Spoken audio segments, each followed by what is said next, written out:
Many times, indeed, we have all wondered about the meaning of life.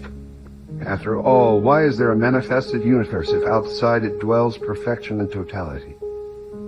What is the reason for our deep essence to project itself into monads and souls in order to descend into the dual worlds?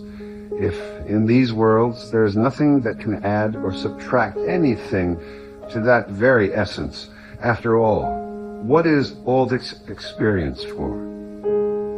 In a text called Ascension, which I wrote about 20 years ago, I tried to approach this subject by focusing on matter transubstantiation. I said, see, we incarnated in the universe. We were given raw clay and told, work with the fire of your spirit.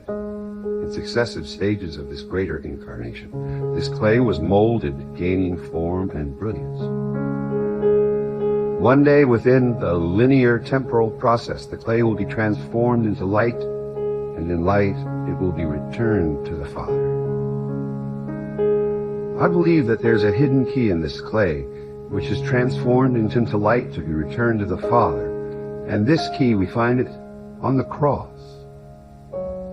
The Church portrays this moment by stating that Jesus' suffering on the cross washed away the sins of the world.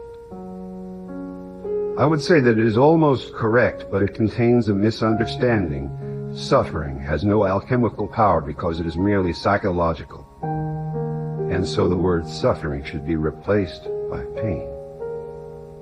In the final part of the incarnation of Jesus, there are two very particular moments of great suffering for him, the only ones in all that process. The first was when God presented to him his destiny on the cross, and Jesus rejected that destiny, saying, Father, if you are willing, take this cup from me. There he suffered for a few brief moments for not accepting the experience that was being proposed to him. But immediately he annulled that same suffering, saying, Nevertheless, not my will, but yours. The second moment of suffering was when, already on the cross, he said, my God, why have you forsaken me? Here, once again, he let himself be carried away by doubts, and suffering made itself present again. Still, immediately afterward, as before, he annulled that suffering by affirming, Father, into your hands I commit my spirit. It is this integral acceptance of the experience that has the power to nullify suffering, and it is to the extent that this suffering is nullified that the alchemical process can occur. Everything that happened outside these two very particular moments, which illustrate the very human condition of Jesus, who was one with all, was lived by him in the most extreme of pains, but in full acceptance, therefore, without a single drop of suffering.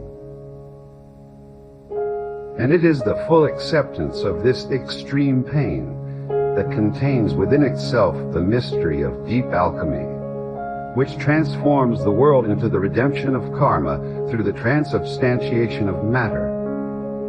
Therefore, the resurrection of Jesus is the ultimate expression of this very redemption through the full illumination of the ego, which is offered to the Father by his body of glory,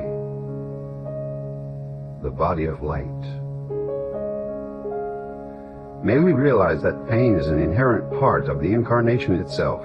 We cannot avoid it within its multiple gradations and dimensions, being this the natural result of the aberrations produced by the fricative fire that governs the dual worlds. This pain is not only confined to the wounds of the physical body, to the anguishes and attachments of the emotional body, to the existential questions of the mental body, but to all the experiences lived in a world that is in evolution. Yet, despite all these manifestations of pain, it is we who decide whether this pain is transformed into suffering or joy, into despair or trust, into loneliness or union, into the tears of those who think themselves abandoned, or into the force of that look of fire that hides behind the contours of the civilizational